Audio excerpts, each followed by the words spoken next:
Jasmine Ross, and as a proud Bennett Belle, I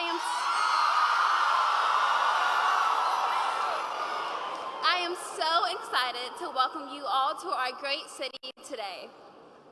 And I am incredibly honored to welcome Vice President Harris to Greensboro for her 9th visit to the Tar Heel State.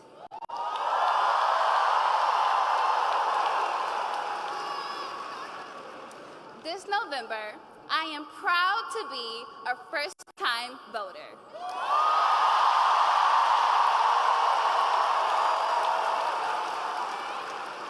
And when I go to that voting booth, I will remember that Vice President Harris and Governor Ross is the only candidate on that ballot who are fighting for a new way forward.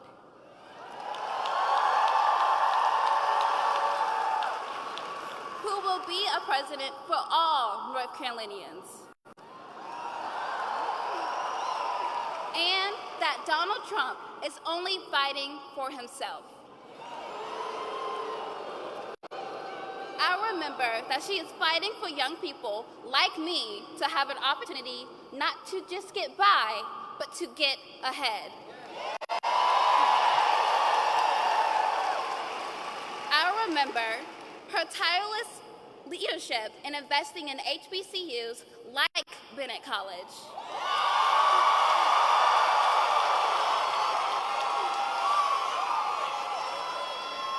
Delivering a historic $16 billion in our HBCUs across the country.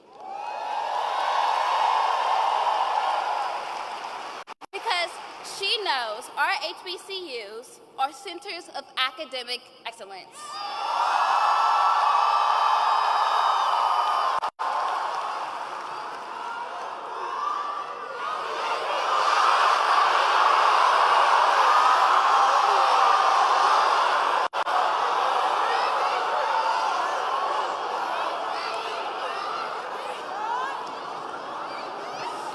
I remember she trusts women to make decisions for their own bodies and their futures. And the same cannot be said about Donald Trump. Donald Trump made it clear again this week that he wants to rip away our fundamental freedoms, and he thinks he knows better than women. And he'll raise our costs to cut taxes for his rich friends. Donald Trump wants to take us back. But here's the thing. Young voters know North Carolina is not going back.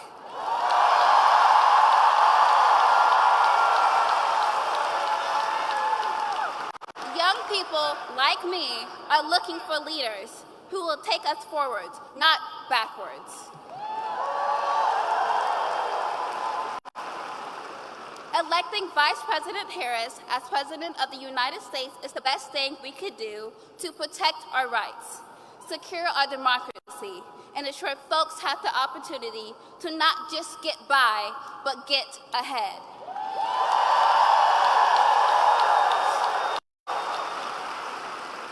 We know that the path to the White House runs through North Carolina, and we are up for the challenge.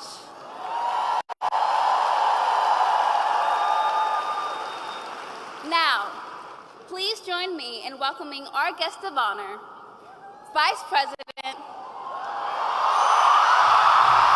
Kamala Harris.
Greensboro. Can we hear it for Jasmine, please?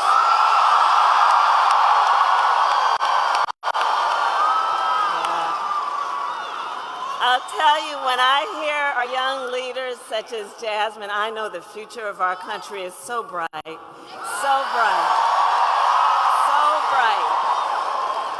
And it is so good to be back in Greensboro and to be with so many leaders. Thank you all, everybody. Thank you. I want to thank the incredible Governor Roy Cooper. Thank you. Your next governor, Attorney General Josh Stein. Representative Manning. Mayor Vaughn. The Council of State Candidates. And all the leaders with us today. So North Carolina, 2 nights ago, Donald Trump and I had our debate. You watched it? Did you watch it?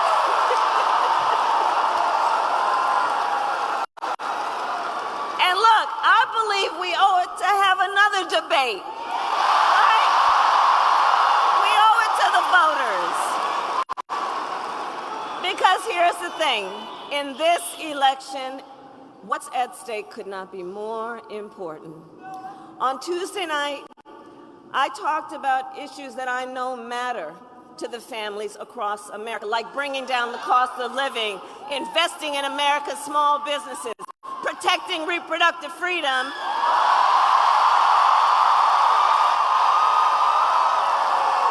and keeping our nation safe and secure.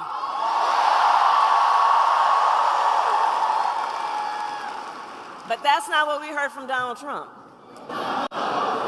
Instead, you know, and I called it at the beginning of the debate, it was the same old show. Same old tired playbook we've heard for years, with no plan for how he would address the needs of the American people. Well, folks, look, it's time to turn the page.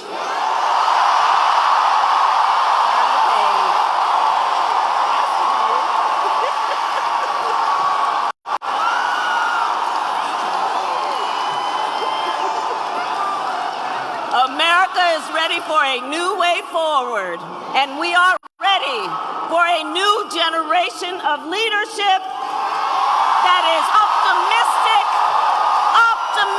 about what we can do for our country together.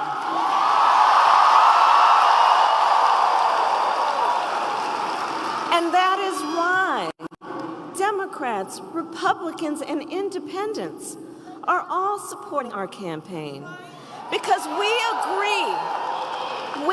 agree we have a duty as citizens to put country above partisanship and defend our Constitution. And that is my pledge to you. I will always put country above party. From the courthouse to the White House, I have always fought for the people. Always fought for the people.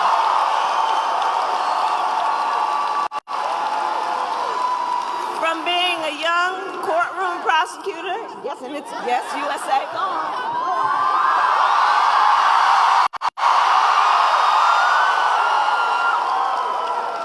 From being a young courtroom prosecutor in Oakland, California, I stood up for women and children against predators who abuse them. As Attorney General of California, I took on the big banks and delivered $20 billion for middle-class families who face foreclosure. I stood up for veterans being scammed by big for-profit colleges, for workers who were being cheated out of their wages, the wages they were due, for seniors facing elder abuse. I will be a president for all Americans.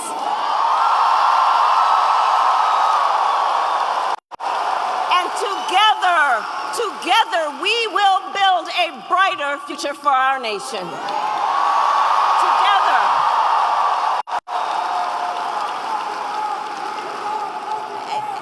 All right, Newt.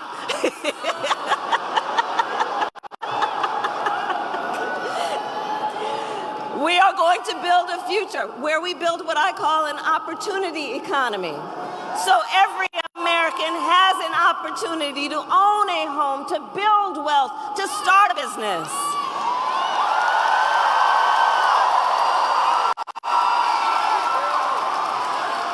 And let me tell you, I love our small businesses. Are there small business leaders here? Raise your hand. That's right.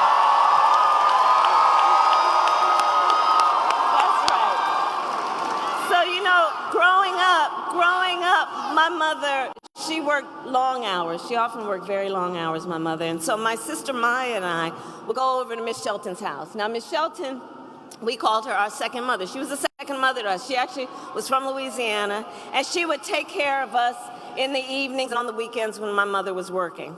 And she was a small business owner. And let me tell you what I learned from being a young child about a small business owner, Miss Shelton. Our small business owners, you are business leaders and you are civic leaders. You are community leaders. You hire locally. You mentor. You are part of the fabric of our communities. And you, like Miss Shelton, are the backbone of America's economy. The backbone. So I have a plan for you, and my plan is to give a $50,000 tax deduction for startup businesses. Because I understand not everybody, like the person that was on the stage with me the other night, gets handed $400 million on a silver platter and then files for bankruptcy 6 times. Come on. Come on. I know because look, my mother, she worked hard, she saved up, and it wasn't until I was a teenager she was able to buy our first home. I know the challenges that Americans and working people and families are having right now in terms of affordable housing. And we need to build more housing in America. So part of my plan, part of my vision for an opportunity economy is we are going to cut red tape and work with the private sector to build 3 million new homes by the end of my first term.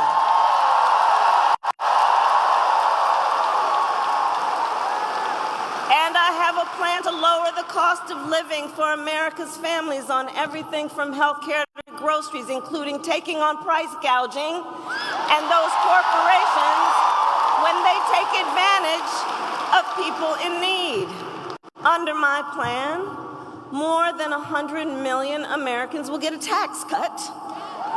Thousands of dollars of your hard-earned money will go back in your pockets, including $6,000 during the first year of a child's life for young parents,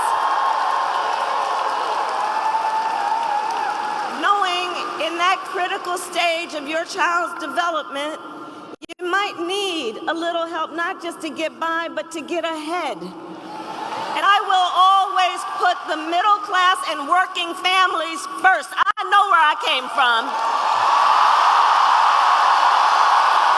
I know where I came from. I'm clear about that. Now, Donald Trump, well, he has a different plan. Just Google Project 2025. I see you have. It is a detailed and dangerous blueprint for what he will do if he is elected president. Donald Trump will give billionaires massive cuts, massive tax cuts, and cut corporate taxes by over $1 trillion, even as they pull down record profits. He intends to cut Social Security and Medicare. And he wants to impose what I call a Trump sales tax on everyday basic necessities, which will cost the average American family nearly $4,000 a year. Some of the top economists in our country and in the world have reviewed these plans. Goldman Sachs, for example, has said that my plan would grow our economy and his plan would shrink the economy. That his plan would reignite inflation and send us into a recession by the middle of next year. On top of this, Donald Trump intends to end the Affordable Care Act.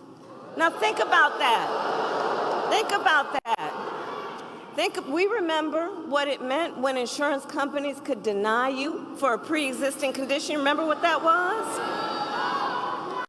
So he wants to get rid of it. And as he said in the debate, he made clear he has no plan to replace it. In fact, you remember? Concept. You remember? He has, quote, concepts of a plan. Concepts of a plan.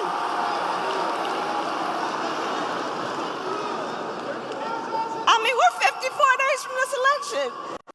Concepts of a plan. Which means no actual plan. Which means no actual plan. And 45 million Americans are insured through the Affordable Care Act. So understand what that means. He's going to end it based on a concept and take us back when folks were suffering.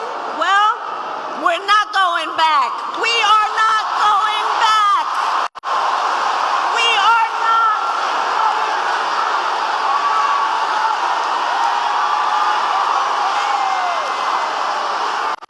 We're not going back. No, we're not going back. No, we together will move forward because ours is a fight for the future.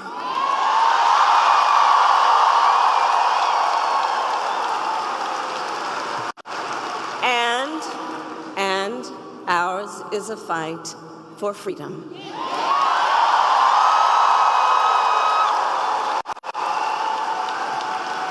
Like the fundamental freedom of a woman to be able to make decisions about her own body and not have her government tell her what to do.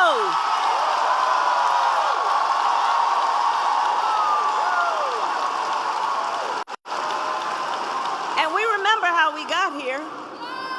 Donald Trump hand-selected 3 members of the United States Supreme Court with the intention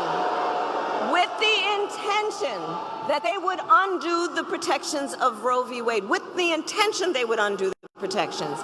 And they did exactly as he intended. And now more than 20 states have a Trump abortion ban, including North Carolina, and every single state in the South except Virginia, many with no exceptions even for rape and incest. It is immoral, immoral.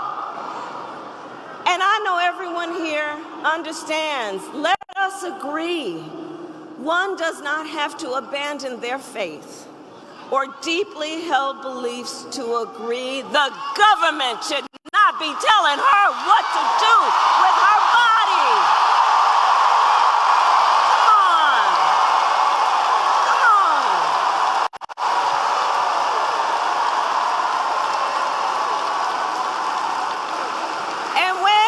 And when he was asked on Tuesday night, Donald Trump refused to say that he would veto a national abortion ban. Well, when Congress passes a bill to restore reproductive freedom, as President of the United States, I will proudly sign it into law. Proudly sign it into law.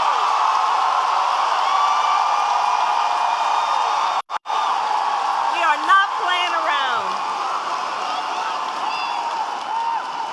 And across our nation, we are witnessing a full-on attack on hard-fought, hard-won fundamental rights and freedoms, like the freedom to vote, the freedom to be safe from gun violence,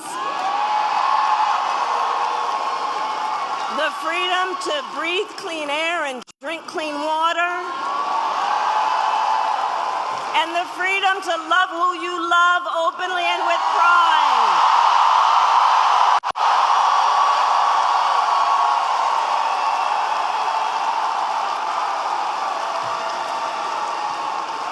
And here's the thing that I know about all of the North Carolinian leaders who are here. You know this so well, it's part of your DNA. Generations of Americans before us led the fight for freedom. Generations of Americans before us, many from right here, led the fight for freedom. Let's get a medic.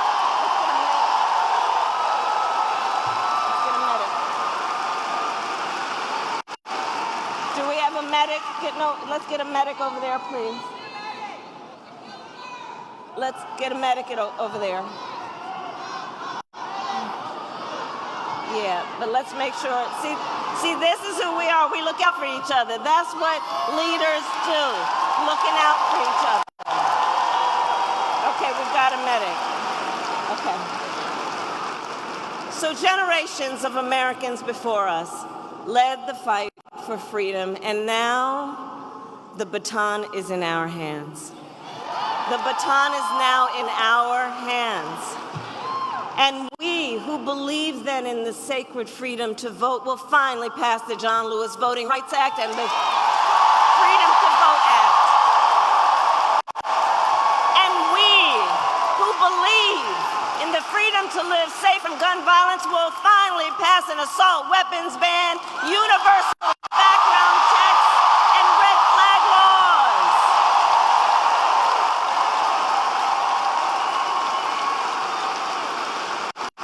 So much is on the line in this election, and we got this. We got this. But look, here's the thing. This is not 2016 or 2020. The stakes are even higher. Because 2 months ago, the United States Supreme Court basically told the former president that he will effectively be immune no matter what he does in the White House. Well, here's the thing. The courts will take care of that. Let's take care of November. How about that? All right?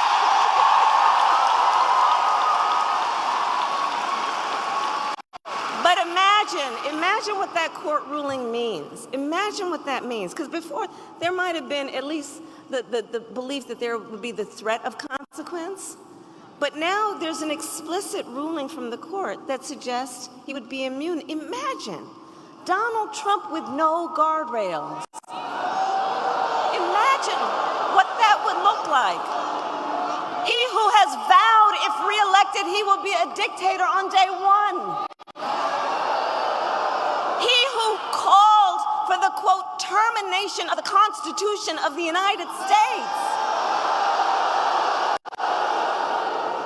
And let us be very clear, someone who suggests that we should terminate the Constitution of the United States should never again stand behind the seal of the President of the United States. Never again. Never again.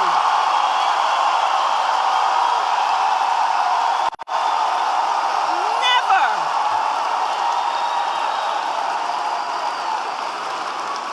And put that all in the context of people who have been talking about how he was when they served with him in the White House. People who saw him every day. His national security advisor, his defense secretary, his chief of staff, and his vice president. All of whom have warned America, Donald Trump is not fit to be president of the United States.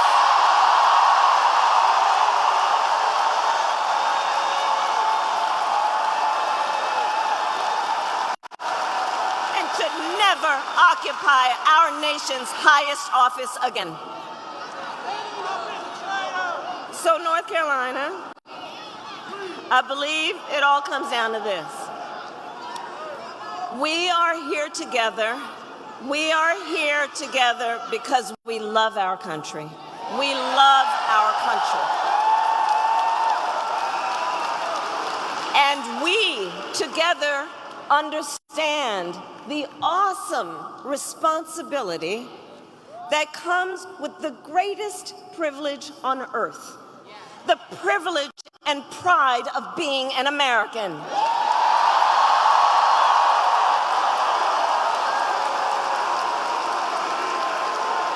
It's an awesome responsibility. That's right. That's right. That's right.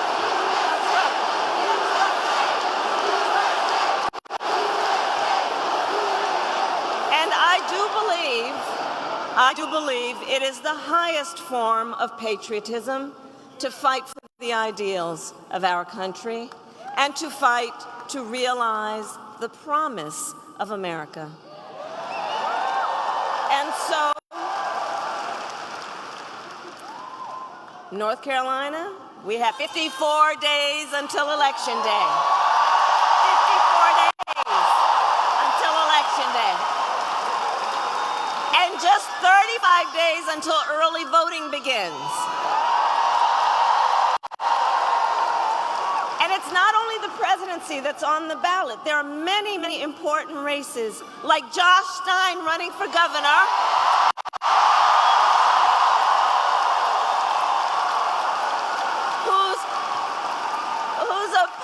Whose opponent was handpicked by Donald Trump because he wants a total ban on abortion in this state.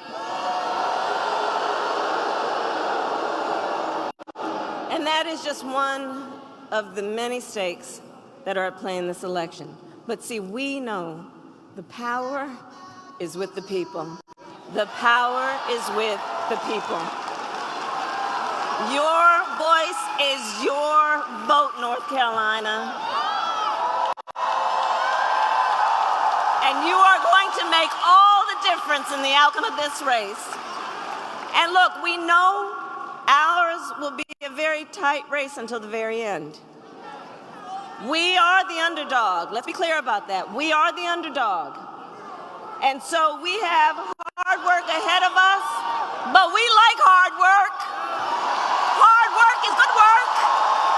Hard work is good work. And with your help, we will win. We will win. And so I ask you today, North Carolina, are you ready to make your voices heard? Do we believe in freedom?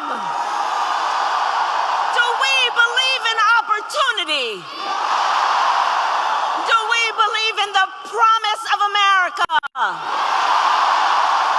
And are we ready to fight for it?